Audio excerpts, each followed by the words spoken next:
Xin chào các bạn. Hôm nay mình sẽ thực hiện cái món bánh thuẫn Quảng Nam. Bánh thuẫn này mình làm theo kiểu Quảng Nam là phải nướng, nhưng mà mình không có khuôn bánh thuẫn. Mà cho dù có khuôn bánh thuẫn, mình cũng không có than củi để thực hiện theo cái kiểu cổ truyền ngày xưa.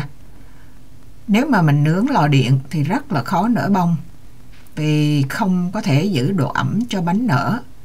Mình đã thử ra rất là nhiều cách vẫn không thành công, thì hôm nay mình có một cách đã làm xong và rất hài lòng, cho nên mình chia sẻ với các bạn cái cách của mình làm.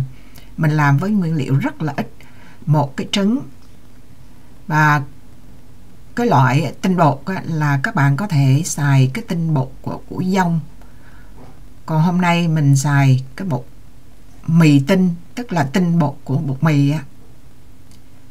Trước tiên là mình cho vô một cái trứng gà. Bạn có trứng vịt thì tốt, mà mình không có trứng vịt thì mình xài trứng gà. Cái trứng này mình cân là 50g. Rồi mình đánh sơ sơ cỡ là 1 phút cho nó tan cái lòng đỏ ra.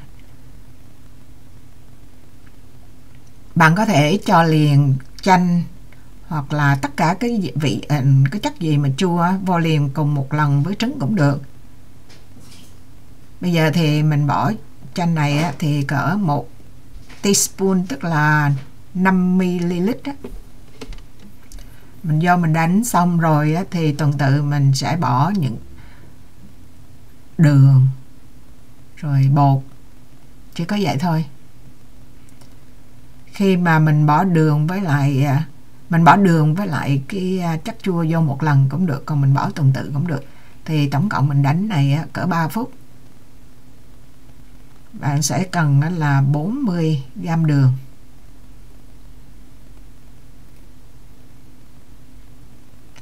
Bạn thấy cái máy đánh này nó có 2 cái nhánh, nhưng mà bây giờ tại vì mình xài có một trứng, mình để một nhánh thôi cho nó khỏi dính tùm lum.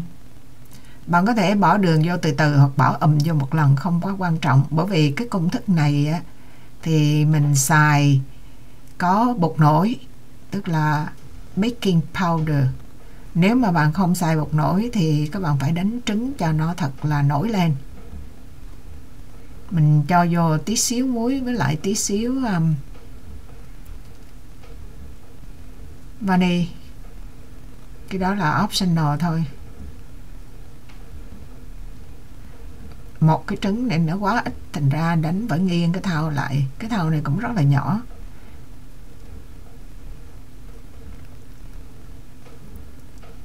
Bây giờ thì mình cho bột vô.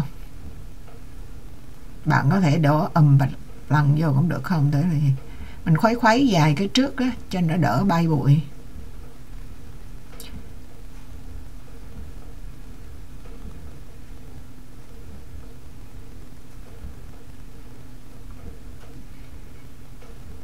Vani thì mình xài 1/4 teaspoon, mà có thể xài lên tới nửa teaspoon cũng được. Teaspoon tức là cái muỗng cà phê đó. Rồi 1/6 teaspoon bột nổi.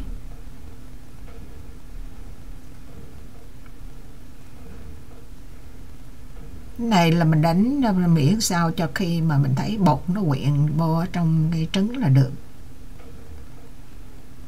Đó là muối với lại bột nổi.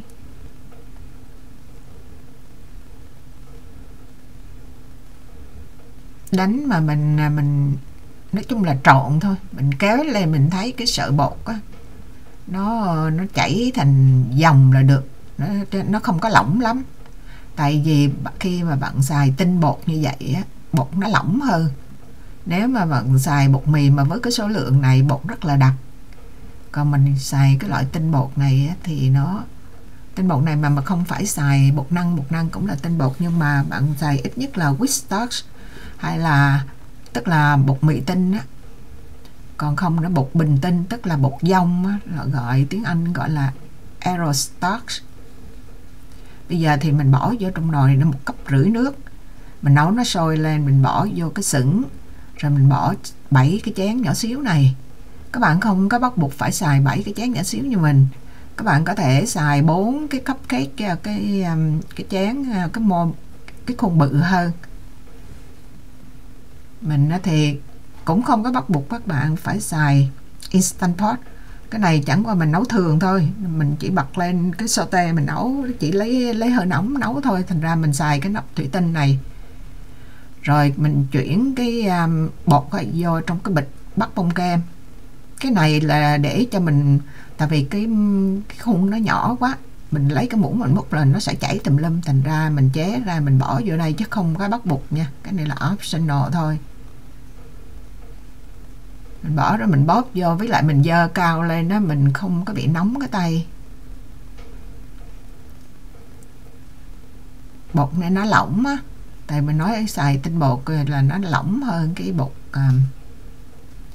Nếu mà các bác xài bột mì ấy, thì mình kéo lên nó ra cái là ra cái một cái mảng dài dẹp dẹp á, làm những cái nơ á.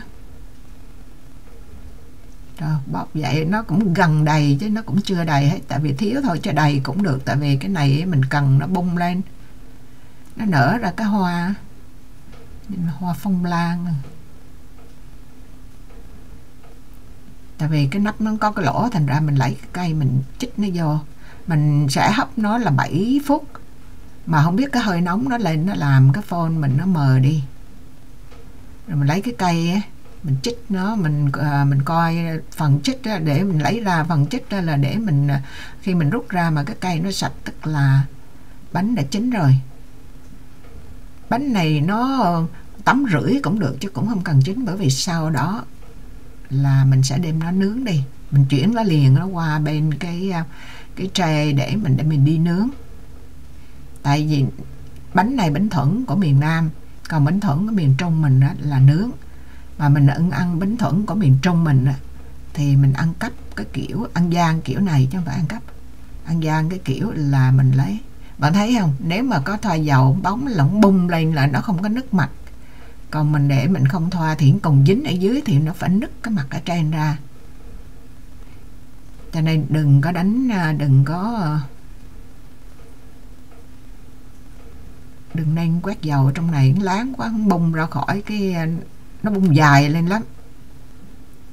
Mà nếu mình không quét dầu thì nó hơi dính lại ở trong khung á, còn quét dầu thì nó không dính. Cái này á nó có dầu á, bạn thấy không, nó lọt ra sạch trơn luôn, nhưng mà nó không có nở bông. Còn cái những cái bạn dính lại á, thì nở bông ở trên. Cái đây là mình chú ý và bạn cũng suy nghĩ để mình nói với các bạn để rút kinh nghiệm á. Đó, nó dính lại á, thì nó mới nứt. Nếu mình làm không nở bông, mình ụp cái đít nó lên, nó thành ra cái bông ở dưới cũng được. Rồi mình đem qua mình nướng, đơn giản á. Đem qua bỏ air fry, tại vì mình làm số lượng ít chứ làm số lượng nhiều mình nghĩ ví dụ gấp 3 lần này cũng được. Bạn cứ theo cái kiểu cái tỷ lệ đó mà tăng lên. Mình sẽ nướng air fry này 400 độ F, tức là 204 độ C là 4 phút. 4 phút đó là có những cái thì hơi bị rám đậm, có những cái thì tại mình không có thò tay vô mà để thay đổi vị trí nó đó, thành ra có cái thì hơi bị cháy. Đây là mình thí nghiệm thôi, bạn thấy không, cái thì cháy cái không, nhưng mà nó cũng như ý của mình. Bạn thấy hơi giống là đáng lẽ mình nướng cái đít chứ không phải nướng ở trên phía trên, tại vì cái bánh thuẫn mà ở dưới là nó cháy, nó nâu hơn ở phía trên, mình làm ngược đời. Bánh thuẫn thì ở phía ngoài thì nó hơi giòn giòn, ở trong thì nó còn hơi xốp. Mà cái này cái mà ông bay lên á, bạn thấy nó có lỗ giống như cái búp sen luôn hả đó. Cho nên bạn muốn mà mình nhắc lại á, xài bột nổi cũng được, không xài bột nổi cũng được, mà nếu mà bạn xài bột nổi á thì các bạn nó tung, nó nở ra như vậy thì đừng có mà quét dầu ở dưới, nó bung dài lên luôn, nó không có nở bông, nó không có giống cái bánh thuẫn. Còn ăn thì cũng giống nhau thôi, mà có tí bột nổi thì nó, bạn thấy đẹp không, có tí bột nổi thì dễ hơn, mình đánh trứng cũng khỏe, chỉ trộn thôi, bỏ tất cả vô một lần rồi mình trộn thôi, khỏi cần đánh nữa. Miễn sao cái bột nó nhuyễn, nếu nó không nhuyễn thì bạn bỏ qua cái rây là khỏi cần đánh. Đó, đây là những cái mình có làm trong cái cupcake mà bằng giấy á. Đó, bạn coi kỹ cái cách làm của mình á. Rồi còn mình chia ra cái coi như là phía sau hậu trường có nhiều cái cách làm. Bạn có thể làm cho nhanh á, kết quả cũng giống nhau á, thì bạn xài cái blender này, bỏ hết vô cái ly, cái mình đánh lên, đánh cỡ chừng 3 phút là có làm bánh, đổ ra bánh liền, y chang, kết quả y chang vậy đó. Mình bỏ tất cả các nguyên liệu gì vô rồi mình đánh. Bạn thấy không, đây là một cái cách mình suy nghĩ, mình tưởng là mình phát minh ra, mình bỏ vô cái nồi gan, ai ngờ đâu 2 phút đầu tiên là nó cháy đen thui, mình làm bay tiêu luôn 4 cái mô của mình luôn. Nó cháy mà nó khét cái nhà luôn. Mới 2 phút thôi nha, tại vì cái nồi gan nó nóng.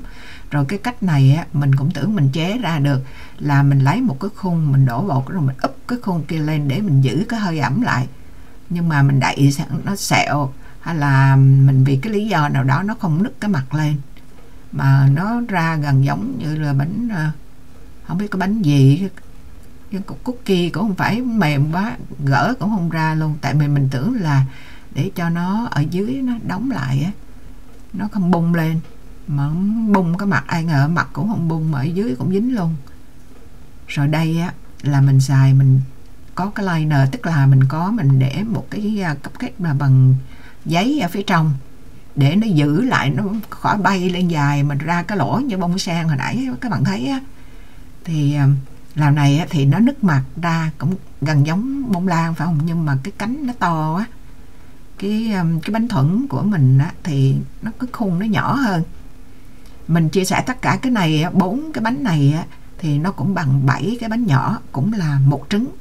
Các bạn thử nếu thích, mà nhất là các bạn miền Trung là nơi mà cái nồi của bánh thuẫn nướng, thì các bạn không ở bên Mỹ này hay là ở ngoài nước Việt Nam, các bạn không có cái khung, dù có cái khung các bạn cũng không có mà than củi để mà làm, nhất là mùa đông này nữa, dịp Tết mùa đông ở những xứ mà tuyết rồi này, bạn không có nướng bánh được ở bên ngoài á, thì các bạn thử cái công thức của mình, cũng tìm lại cái hương vị của ngày xưa bằng cái cách mà chế biến của mình như vậy. Chia sẻ đến các bạn, chúc các bạn có một cái mùa xuân sắp đến vui vẻ và hạnh phúc, có một cái Tết an lành và bình yên. Chào tạm biệt.